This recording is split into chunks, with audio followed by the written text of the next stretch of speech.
Nah sebetulnya sekarang juga ada namanya sandwich generation. Iya, betul, ada sandwichnya. Betul, sandwich. Cuma mungkin dulu ekstrim. Ketika orang tuanya berutang, nggak bisa bayar, anaknya dijual. Mumi dari Mesir. Iya. Saya ada Kang di sini. Ada ya. Oh, masih hidup ya. Bagi Mesir kuno, bangsa yang dulunya jaya zaman dulu, Indonesia zaman dulu itu penting. Novel ini seolah-olah saya sedang berada di Afrika.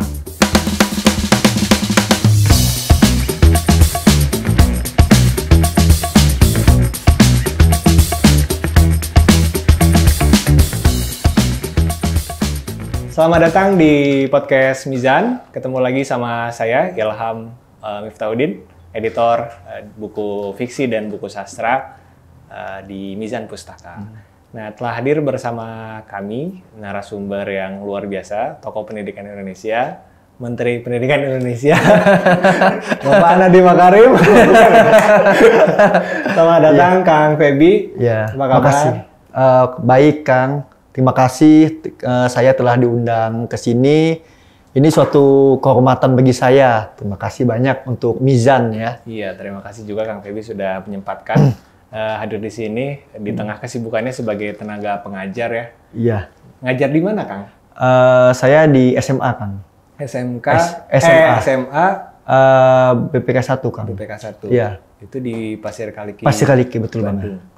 Nah, Kang Feby ini pengajar sejarah ya. Iya, betul banget. Sejarah, sekaligus juga aktif di Asia Afrika Reading Club. Iya, betul banget. Saya penggiat Asia Afrika Reading Club, klub baca, berkegiatan sejak tahun 2011.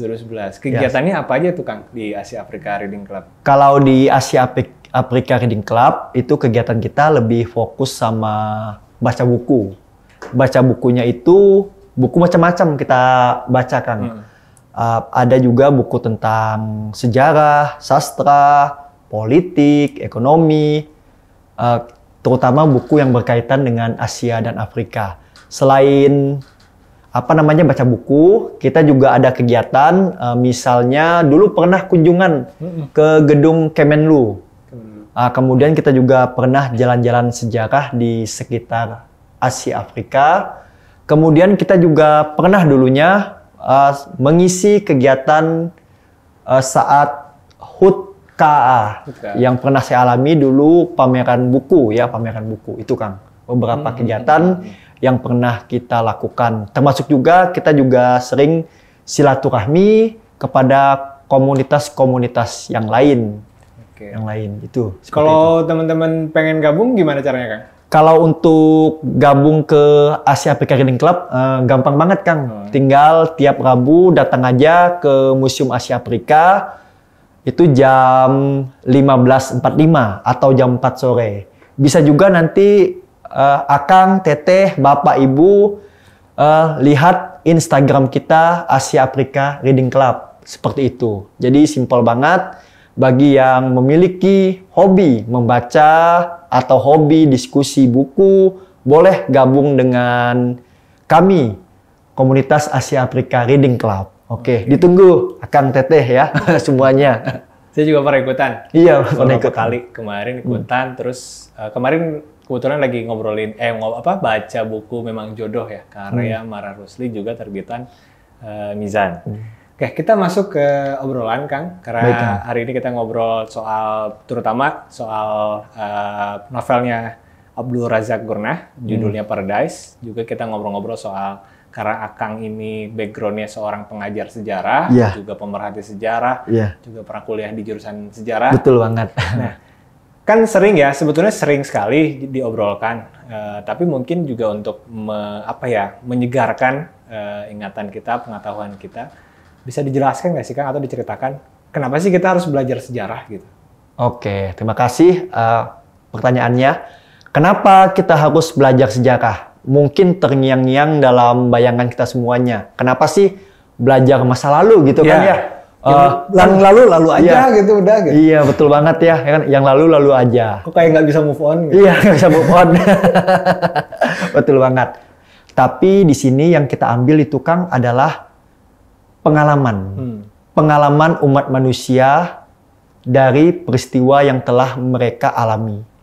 Jadi menurut saya pribadi, Kang, nilai penting dari sebuah sejarah itu adalah pengalaman dan nilai filosofinya. Yeah. Jadi bukan berarti kita harus ngapalin tanggal, bulan, tahun yang mabok ya. Ya, tapi kita mengambil apa makna dari peristiwa tersebut. Ya, saya ambil contoh lah misalnya ya. Kemarin hari Minggu, itu kan tanggal 6 Agustus, Kang. Itu kan ada peringatan bom atom Hiroshima. Kan? Yang tahun 45 diledakkan oleh Amerika Serikat waktu itu. Betul. Nah, kita ambil nilainya. Nilainya apa? Kita harus menghindari namanya perang. Ternyata perang itu tidak ada yang kalah, tidak ada yang menang. Sama-sama rugi. Banyak kematian, banyak kehancuran, kemudian mungkin saja banyak penderitaan gara-gara perang. Apalagi dengan menggunakan bom atom. Ya, mari kita sama-sama serukan perdamaian. Ya, apalagi sekarang kan lagi hangat nih isu Rusia dengan Ukraina. Betul. Katanya mau bisa-bisa terjadi perang dunia ketiga. Amit-amit ya. Jangan sampai perang dunia ketiga terjadi. Kalau perang dunia ketiga terjadi, wah bahaya. Bisa mengakibatkan kehancuran. Dan mungkin saja, mungkin saja kan, pasti ya, Indonesia juga secara langsung maupun tidak langsung akan terkena dampak. Seperti itu, Kang. Iya, bahkan perang Ukraina dan Rusia ini sudah berdampak terhadap, sebetulnya beberapa kali saya ikut diskusi soal industri perbukuan di Eropa dan di dunia, itu juga berdampak sebenarnya ke perbukuan hari ini karena ya terutama soal ekonominya,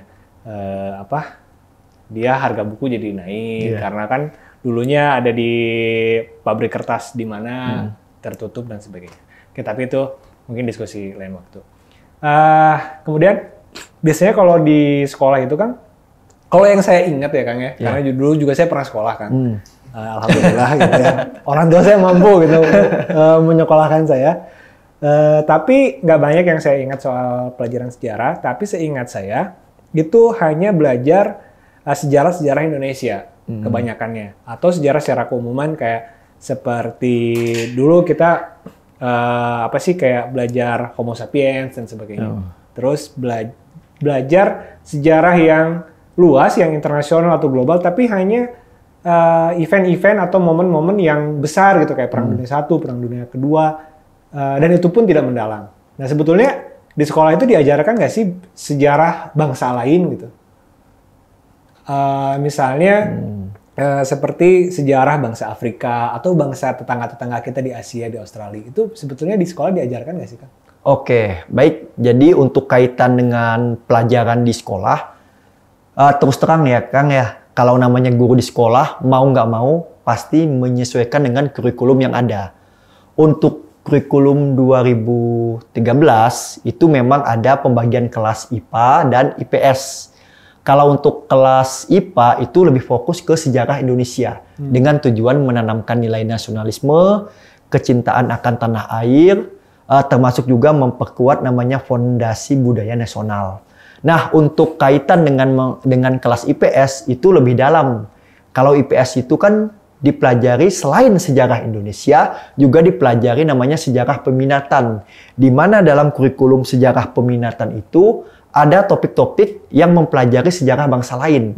Saya ambil contoh misalnya Revolusi Amerika, sejarah kebangkitan negara Asia dan Afrika, terus kemudian Revolusi Perancis, revolusi industri, dan penjelajahan samudera. Tapi untuk saya pribadi, ini kan kita kan kurikulum merdeka ya, baru-baru juga kurikulum merdeka. Itu kalau saya perhatikan memang cenderung diutamakan sejarah Indonesia. Tapi saya pribadi juga mengaitkan bagaimana membahas peristiwa di Indonesia juga mengaitkannya dengan dunia internasional. Karena kadang-kadang segala sesuatu yang terjadi di Indonesia itu nggak lepas dari namanya dunia dunia lain, bukan dunia lain, bukan gaib gitu ya, bukan gaib ya, tapi dunia lain itu dunia internasional maksudnya. Apalagi kan termasuk dalam profil pelajar Pancasila. Salah satunya kan berkebinekaan global, ya kan? Nah, kita juga misalnya bahas tentang Sriwijaya, misalnya ya. Nah, Sriwijaya itu kan maju. Kenapa maju? Nggak lepas dari namanya bangsa lain. Adanya pedagang dari China dengan India. Berarti kita itu dengan dunia lain lagi ya. Dengan dunia internasional itu sudah menjalin hubungan sejak lama. Itu juga konteksnya sih. Iya, itu kan kayak apa? Tadi sempat disinggung soal Asia Afrika. Nah, itu apa? Kebangkitan bangsa Asia Afrika. Kemudian kan kita tahun 1955 itu bikin konferensi Asia Afrika, sejarah Indonesia. Itu juga kan bisa membahas konteks kenapa sih negara-negara Asia dan negara-negara Afrika kemudian berkumpul di Indonesia tahun 1955, ngapain aja dan sebagainya. Dan memang berarti tidak bisa terlepas setiap peristiwa sejarah di Indonesia tidak terlepas dari peristiwa-peristiwa yang terjadi di dunia internasional atau tadi dunia lain gitu. Oke.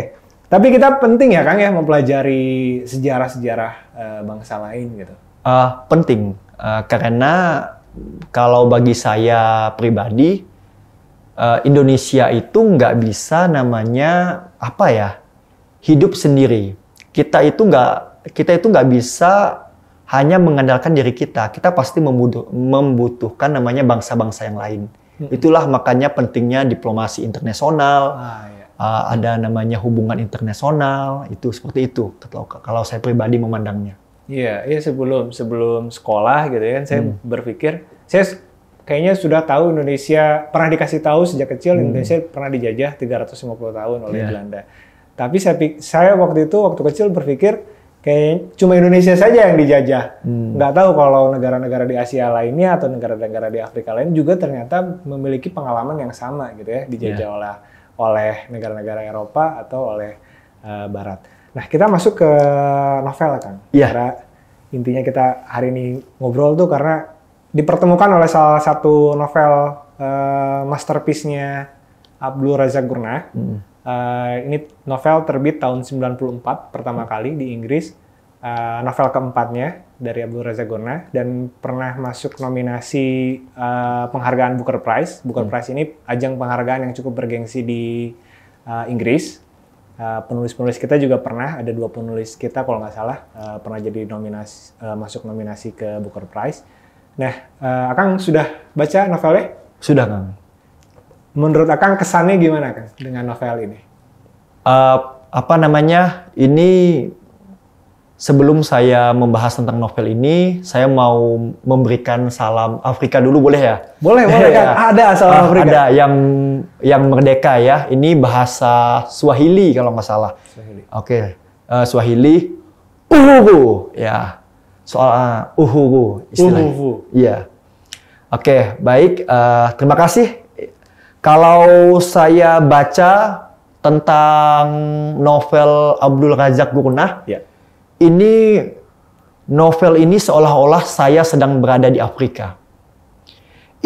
Novel ini sangat dalam banget mengilustrasikan kondisi di Afrika.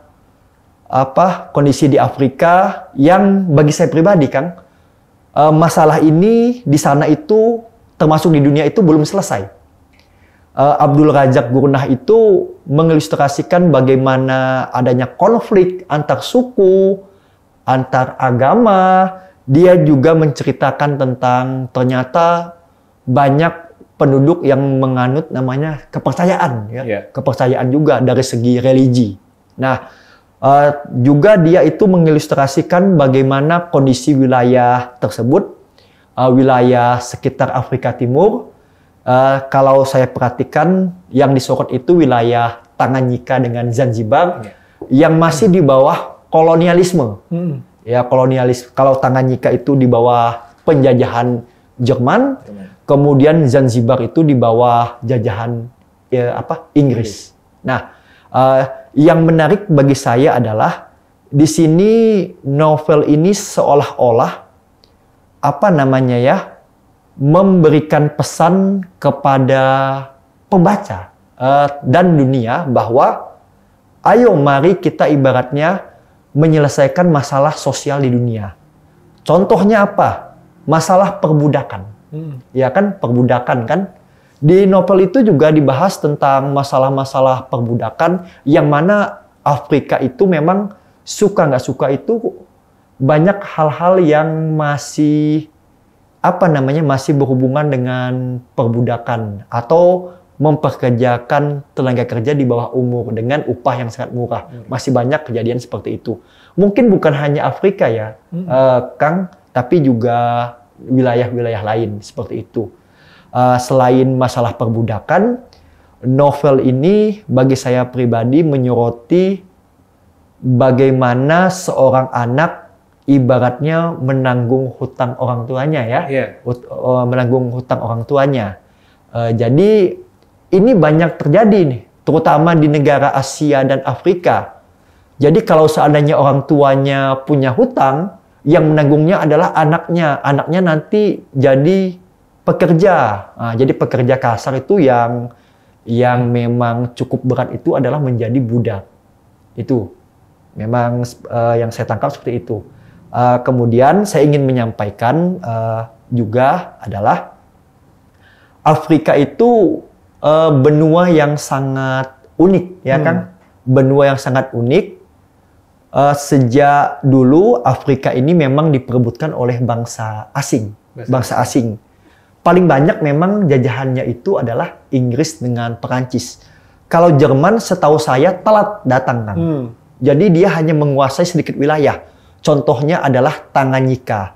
Bagi halayak semuanya, ini sekedar informasi aja.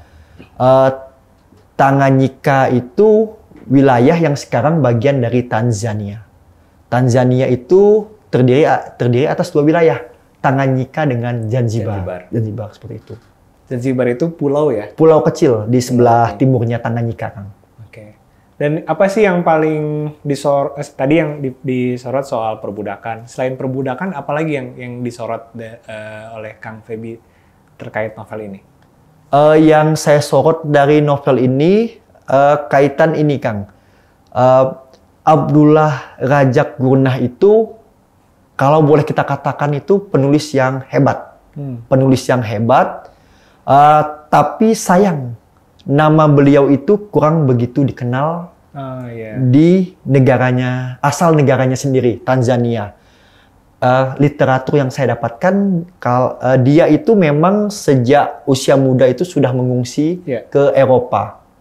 Jadi bisa dikatakan bahwa banyak SDM potensial di Afrika menjadi migran ke Eropa. Kenapa mereka menjadi migran ke Eropa? Karena memang kondisi dan situasi Afrika yang waktu itu memang tidak memungkinkan untuk mereka berkarya, menyambung hidup secara ekonomi, dan kurang aman juga. Karena memang waktu itu, dan bahkan sampai sekarang di beberapa wilayah, Afrika itu memang sering konflik. Baik dulunya konflik dengan bangsa Barat, juga konflik antar suku, antar negara, juga dengan antar agama juga. Seperti itu, Kang. Iya. Soal tadi Kang Feby juga sempat singgung, Afrika ini jadi rebutan gitu. Bahkan ada istilahnya ya kalau nggak salah, scramble for Afrika misalnya. Bagaimana mereka, para kolonial itu membelah Afrika, ini punya Inggris, ini punya Prancis, ini punya Jerman. Menarik sekali. Juga tadi soal utang ya, anak menanggung utang orang tua. Nah sebetulnya sekarang juga ada namanya sandwich generation. Betul, sandwich. Cuma mungkin dulu ekstrim. Ketika orang tuanya berutang, nggak bisa bayar, anaknya dijual atau diserahkan ke yang memberi utang. Kalau sekarang kan anaknya, ayo disemangatin untuk bekerja. Oke. Ini Kang, pertanyaan terakhir. Atau Akang mau cerita lagi soal novel sebelum ke pertanyaan terakhir? Oke, saya cerita juga kaitan dengan ini ya. Saya jadi ingat ya sebuah film, kalau nggak salah pemerannya Leonardo DiCaprio. Pernah dengar nggak Kang film Blood Diamond? Oh iya, Berlian berdarah. Ya. Nah, Nonton saya. Ya. Wah, ini pasti tahu ceritanya, seru kan filmnya. Iya. Jadi di Afrika itu karena kaya akan sumber daya alam kan terjadi konflik baik antara pemerintah yang satu dengan pemerintah yang lain maupun antara pemerintah dengan pemberontak. Nah, karena di Afrika itu sering terjadi ketidakstabilan politik, pemerintahannya lemah. Kadang-kadang beberapa negara di Afrika itu menyewa namanya tentara bayaran atau tentara swasta. Sekarang juga gara-gara konflik Ukraina dan Rusia, kita juga mengenal ya tentara bayaran kayak Wagner Group dan lain-lain. Nah, ternyata bagaimana cara membayar tentara bayaran tersebut? Ternyata bayarnya itu adalah mereka memberikan lahan tambang kepada tentara bayaran atau tentara swasta tersebut. Nah, kayak contoh film Blood Diamond juga kan, yang perebutan tambang-tambang berlian. Ya, jadi itu seperti itu ya. Konflik di Afrika itu memang kebanyakan selain diakibatkan oleh pemerintahannya lemah, pemerintahannya korup, ya, masalah suku, agama. Salah satunya adalah karena memang perebutan sumber daya alam seperti itu. Kemudian yang ingin saya tambahkan lagi, Kang, selama ini mungkin kita berpikir ya, kalau dijajah Inggris itu negaranya pasti maju. Oh iya, dengar nggak, Kang? Betul, iya. Kita dijajahnya sama Belanda sama Belanda ya, jadi nggak maju-maju kan ya. Nah, kalau Afrika ini agak unik ya. Ada negara Afrika yang kaya akan sumber daya alam dan lama dijajah oleh Inggris. Saya ambil contoh Zimbabwe. Tapi sampai sekarang negaranya itu masih mengalami ketidakstabilan politik dan ekonomi. Seperti itu ya. Pernah mengalami hyperinflasi. Saya pernah baca tuh, satu roti itu bisa mencapai $1 miliar dolar Zimbabwe. Dia bawanya tuh sekarung tuh. Wah, sekarung ya. Dia bawa uang. Oh ya, bawa uangnya sekarung kayak gitu. Jadi saking hyperinflasi mungkin uangnya ada yang bilang tuh di print. Ya, pakai print. Kebetulan murid saya pernah wisata ke Zimbabwe. Saya tanya ya, ngapain kamu jauh-jauh wisata ke Zimbabwe? Udah bosan Pak ke Eropa Pak, pengen tahu Zimbabwe. Ternyata benar ya, ada informasi bahwa uangnya itu kayak di print. Jadi banyak tuh, beli apa-apa uangnya 2 karung, 3 karung. Bahkan ada katanya itu yang satu kertas uangnya itu berharga $1 triliun Zimbabwe. Itu. Jadi istilah semua jajahan Inggris pasti maju. Belum tentu. Yang membuat maju jajahan Inggris itu bagi saya pribadi adalah sumber daya manusia. Itu sih. Oke. Ya. Nah, jadi mengingatkan satu diskusi juga. Biasanya nih ya, Kang, kalau bangsa-bangsa atau masyarakat yang pernah dijajah, biasanya punya sikap inferior terhadap terutama bangsa yang pernah menjajah mereka, misalnya Eropa gitu. Kita berhadapan dengan orang Eropa tuh kayak segan. Padahal kan sebagai manusia kan kita setara gitu ya, posisinya dengan entah itu dengan siapapun berasal dari bangsa manapun. Tapi karena punya pengalaman dijajah, kita merasa kita lebih rendah, lebih bodoh, lebih kurang beradab dalam tanda kutip. Nah, gimana sih Kang caranya supaya atau misalnya di pelajaran sejarah apakah diajarkan bahwa cara mengikis sikap inferior terhadap bangsa yang asing gitu? Oke. Ini benar banget nih kata Akang. Kadang-kadang negara yang dijajah itu merasa inferior dengan negara yang menjajahnya atau negara barat.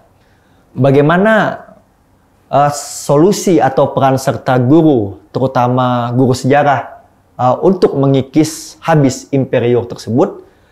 Kalau saya pribadi, Kang, langkah yang saya lakukan itu adalah terus menggaungkan prestasi atau peranan bangsa Indonesia di dunia internasional. Baik zaman dulu maupun zaman sekarang. Saya ambil contoh ya. Ternyata bangsa Indonesia itu memiliki banyak prestasi.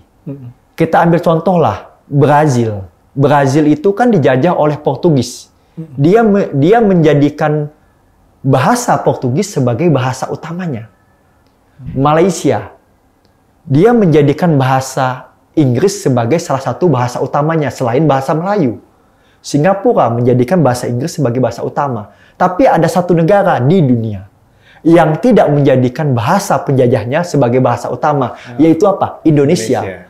Berarti sebetulnya kita itu memiliki identitas yang kuat banget, betul. ya. Nah, contoh lainnya ya. Contoh lainnya misalnya saya ambil dari contoh dulu pernah dengar ini nggak, Kang? Mumi dari Mesir. Iya. Saya ada, Kang, di sini, Kang. Ada ya? Oh, masih hidup ya. Firaunnya, kan? Firaunnya masih ada ya. Ya. Nah, kalau kita bikin ini kan, Kang, bikin mumi kan bahan bakunya itu adalah kayu manis. Oh, kayu manis. Kayu manis, kemudian kemenyan. Dari mana itu? Setelah diselidiki, dieksplor, itu ternyata dari Nusantara, dari kita juga. Jadi itu bisa kita ambil kesimpulan bahwa bagi Mesir kuno, bangsa yang dulunya jaya zaman dulu, Indonesia zaman dulu itu penting. Waktu itu mungkin Belanda nggak ada apa-apanya, Inggris belum ada, Rusia mungkin belum ada. Ternyata kita itu sudah eksis. Jadi dengan cerita-cerita motivasi, cerita tentang kepribadian bangsa, peranan bangsa, itu bisa menimbulkan namanya rasa bangga. Rasa kecintaan. Ya, rasa kecintaan akan bahwa Indonesia itu penting bagi dunia internasional. Termasuk kaitan dengan kita itu negara maritim. Kalau bangsa lain ingin ke Asia dan ke Afrika zaman dulu, mau nggak mau harus lewat wilayah kita. Lewat Selat Malaka, lewat Selat Sunda. Jadi kita itu merupakan pusat maritim zaman dulu, masa kini, dan masa akan datang. Itu. Oke, keren ya. Iya. Ini saya kalau nggak ngobrol sama Kang Feby hari ini nggak nyadar juga Indonesia ini pusat maritim.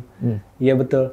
Bahkan konon katanya bangsa Eropa itu nggak mengenal banyak rasa sebelum mereka kenal dengan cengkeh, kenal dengan kayu manis tadi. Jadi masakan-masakan Eropa yang enak-enak itu sebelum mereka pernah ke Indonesia itu mereka cuma taunya asin mungkin ya. Iya. Cuma taunya manis dan sebagainya. Terima kasih, Kang. Nah, pertanyaan terakhir, Kang, sebelum kita tutup. Ini biasanya kalau belajar sejarah, boleh nggak sih, Kang? Salah satu media belajarnya adalah novel gitu. Boleh. Belajar sejarah itu bisa dari literatur manapun. Bahkan dulu waktu saya kuliah, ada namanya mata kuliah sejarah dan jurnalisme. Jadi dulu ada itu, kita itu diskusi tentang novel juga. Novel yang pasti ada sangkut paut dengan peristiwa sejarah atau hal-hal yang berkaitan dengan peristiwa-peristiwa yang lain. Itu, Kang.